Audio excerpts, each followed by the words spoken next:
लोग कहते थे कि ये तो भिखारी है, मांगते हैं हमेशा मेरे गांव में, तो उसे भी मैं पॉजिटिव लेके सोचता हूँ। मैं कहता हूँ अरे यार मैं तो ब्राह्मण परिवार से हूँ, अब ब्राह्मण का काम है मांगना, और मैं एक ऐसा ब्राह्मण हूँ जो मांग कर दूसरों की मदद करता हूँ, न कि खुद के लिए कुछ करता हूँ।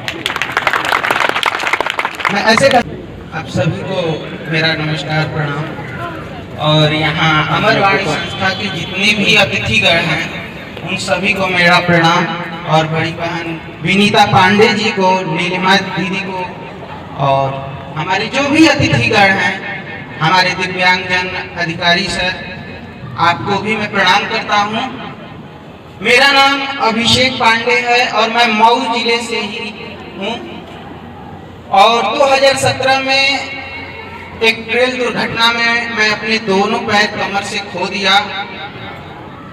खोने के बाद मैं किन किन परिस्थितियों से जूझा उसे बताने की शायद आवश्यकता नहीं, आप मुझे देख के ही समझ जाएंगे। फिर भी मैं 3 महीने तक जिंदगी और मौत से जंग लड़ते रहा। डॉक्टर मुझे एडमिट नहीं लेते थे कि क्या करेंगे आप, ये बचेगा नहीं, ऐसे ही बोल दिया करते थे कि ये बचेगा नहीं, ले जाइए, आप इतना पैसा नहीं लगा पाएंगे। लेकिन मेरे फैमिली ने कहा कि मेरा घर द्वार सब बिक जाए, बच्चे को बचा लीजिए, तब भी वो नहीं ले रहे थे, बोले कि ये नहीं बचेगा। उस दर्द में मैं खुद अपने हाथों से डॉक्टर को बोला कि आप एडमिट लीजिए, इलाज करिए, अगर मैं मर जाता हूं तो उसकी जिम्मेदारी मेरी होगी। और मैं दस्तखत उस पर सिग्नेचर करके एक सादे कागज पे उनको दिया, तब वो एडमिट लिए मुझे। मेरा मानना है कि मैं हमेशा से कर्म पे विश्वास रखता हूं और मेहनत पे विश्वास रखता हूं। अगर आपके कर्म अच्छे हैं और मेहनत अच्छे हैं तो जिंदगी की कितनी भी बड़ी चुनौती क्यों न हो, आप उसे जीत जाएंगे। पूरे दिन और रात मैं 9 महीने गुजार दिया, मुझे कोई जानने वाला नहीं था। मैं सोचता था कि कोई एक न्यूज़पेपर वाले आ जाएं जिससे मुझे लोग जान जाएं कि मेरी परिस्थितियों को जानकर जो जनप्रतिनिधि हैं वो मेरी मदद करते हैं, लेकिन कोई नहीं आता था। पूरी रात गुजार दिया। लोग मेरे सामने कहते थे कि ये तो मर जाते तो अच्छा होता है, इनके जीने का क्या महत्व है। लेकिन मुझे वो अंदर ही अंदर खाया जाता था कि क्या मेरा जीवन का उद्देश्य खत्म हो गया, पैर चला गया। तो पूरी रात और दिन सोचता रहा। फिर एक रात ऐसी आई जो पूरी रात सोया नहीं, और उसी दिन मैं ठान लिया उस रात को कि मुझे अगर जीना है तो मेरे सामने 2 ही ऑप्शन थे, या तो मैं अपने पैरों का रोना रो के मर जाता, या फिर अपनी कमजोरी को अपनी ताकत बना के इस दुनिया को दिखा देता कि पैर नहीं तो क्या हुआ, हम फिर भी चल सकते हैं। अरे लोग तो चलते हैं, हम तो दौड़ सकते हैं। और मैं दिन रात एक करके समाज सेवा से जुड़ गया। हमारे एक ओझा सर हैं, आप भी ऑनलाइन उनको सुनते होंगे। वो कहे कि उनकी एक वीडियो देखा मैं, कहे कि कोई हमेशा प्लान बी लेके चला करो। मैं शुरू से बचपन से ही प्लान और ए और बी दोनों रखता हूँ कि अगर प्लान ए फेल होता है तो बी पे मुझे लग जाना चाहिए। अगर सिर्फ आप एक पे निर्भर रहेंगे तो आप जीवन में शायद सफल न हो पाए, क्योंकि आपका प्लान जरूरी नहीं कि आपके हिसाब से हो, कहीं ना कहीं आप उसमें फेल भी हो सकते हैं। इसलिए प्लान बी को हमेशा तैयार रखिए। जो दिव्यांगजन कहते हैं कि हम कमजोर हैं, तो आप कमजोर नहीं, अपनी कमजोरी को ताकत बनाइए और आगे बढ़िए। मैं आपको विश्वास दिलाता हूं, जहां आपका कोई साथ नहीं देगा, ये अभिषेक साथ देगा। अगर आपके लिए भिक्षा भी मांगना पड़ेगा तो ये अभिषेक आपसे पहले हाथ फैलाएगा, लेकिन आप अपने आप को कमजोर मत समझिए। अमरवाणी संस्था से जुड़े सुनील कुमार जी हैं, सरवा निवासी। बातचीत करके कैसे कैसे एक आवास पास हुआ उनका, लेकिन वो पर्याप्त नहीं हो पाया, उनका अधूरा घर छूट गया। वो कहने लगे बाबा अब हम क्या करें, फोन करके रोने लगे कि बाबा मेरा कोई सहारा नहीं। मैं कहा कि ऐसा कोई नहीं है, जब कोई सहारा नहीं होता है तो वो ऊपर वाला होता है भाई, ऐसा आप मत सोचो।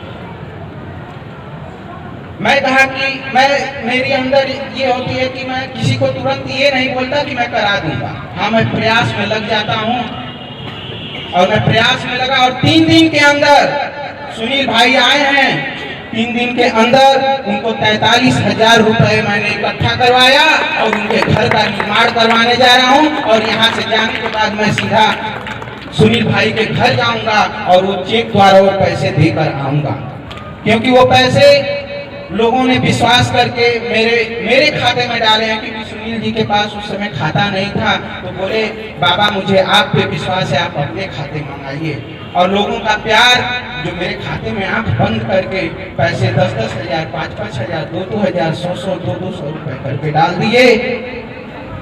मैं उन सभी का भी धन्यवाद करता हूँ।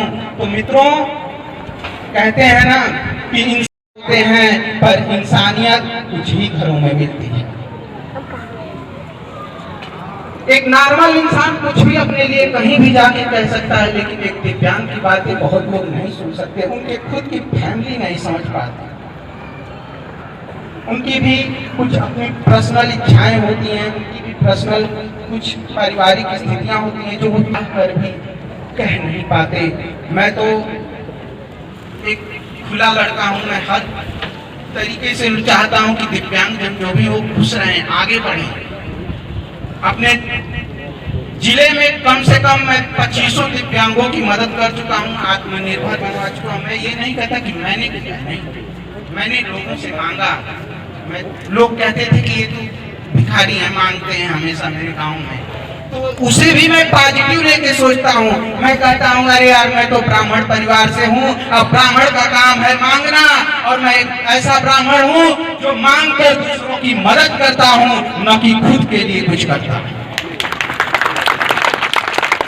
मैं ऐसे कहता हूँ, न कि मैं उनसे लड़ता हूँ, न कि उनका कुछ विरोध में जवाब देता हूँ। सबको जोड़ के रखता हूँ, जो मुझे प्यार करते हैं उनको भी, जो नहीं करते हैं उनको भी।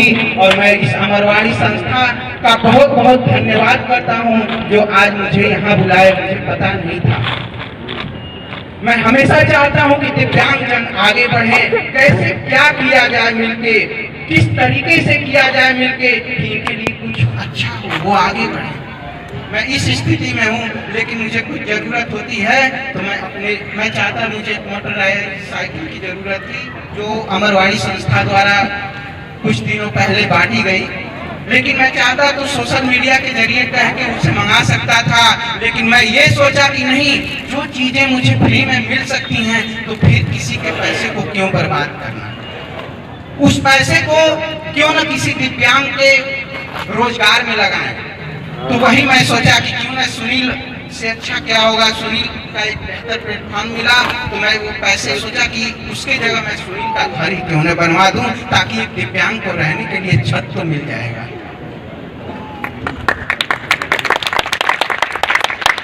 विनीता पांडे दीदी हैं, लोकपाल हैं, नीलम दीदी हैं, इन लोगों ने हर मोड़ पे हमारा साथ दिया, हमारे फैमिली का साथ दिया।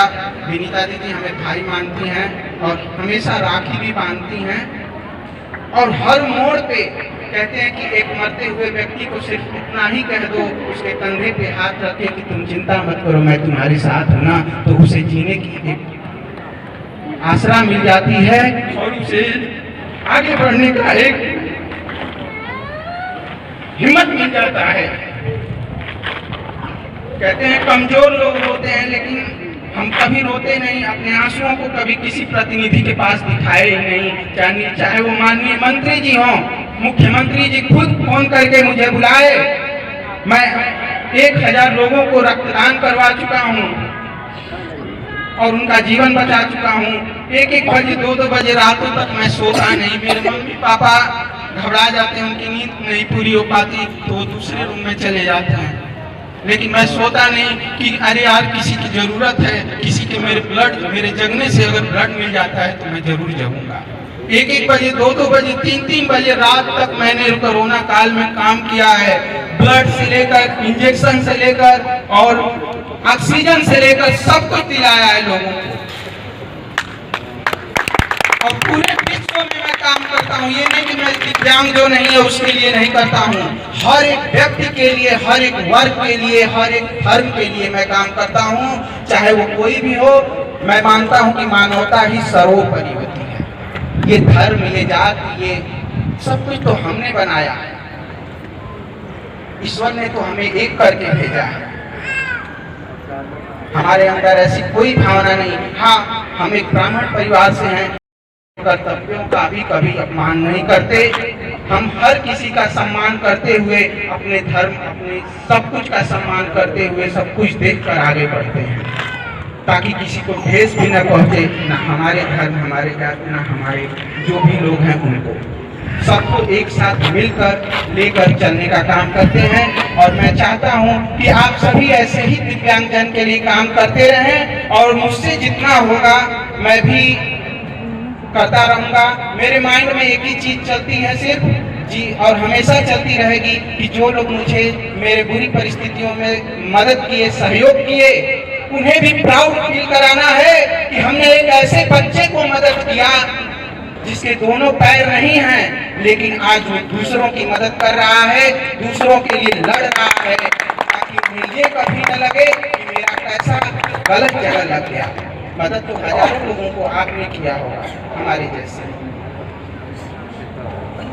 और मैं सभी दिव्यांगों को यही कहता हूं कि अगर आपको कोई मदद करता है तो आप भी जरूर किसी की मदद करो, चाहे वो किसी भी क्षेत्र में। जरूरी नहीं कि आप आर्थिक रूप से ही मदद करो, शारीरिक, मानसिक, हर तरीके की मदद होती है, और हम हर तरीके से मदद करते हैं। अगर मांगना पड़ता है तो हम झिझकते नहीं, कहीं भी किसी से कुछ भी मांग देते हैं दूसरों के, तभी आज हम लोगों की मदद भी कर पाते हैं। और इसी के साथ मैं अपने वाणी को विराम देता हूं। अगर कोई त्रुटि हो तो आप सभी मुझे क्षमा करें। बहुत आप पे इतना जुनून जज्बा है कि आप जो है, जो दिव्यांग नहीं है उनके अंदर भी एक ऐसी प्रेरणा, एक ऐसी दो शक्ति का आप संचार कर दिए। निश्चित रूप से काबिल तारीफ आपके जो कृतित्व है, व्यक्तित्व भारी हो जाता है कृतित्व पर। तो आपका जो कृतित्व है, आपके द्वारा जो काम किया जा रहा है, रक्तदान का और भी तमाम जो काम बताया है, निश्चित रूप से एक सचवान व्यक्ति से भी ऐसी उम्मीद हम नहीं कर सकते जो आप कर रहे हैं। निश्चित रूप से आप बधाई के पात्र है, बहुत बहुत स्वागत। हमें कार्यक्रम को फंड का समय है और सभी लोगों को दूर जाना है। मैं अब अंतिम यह कार्यक्रम समापन की तरफ चल रहा है, और मैं अंतिम वक्ता के रूप में, कहने आशीष बच्चन के रूप में मैं परम आदरणीय भूतपूर्व पालिकाध्यक्ष श्री तैयब पालकी जी को बड़े अदब के साथ आमंत्रित करते हैं कि सर आप आएं और आशीष बच्चन के रूप में दिव्यांग बच्चों का हौसला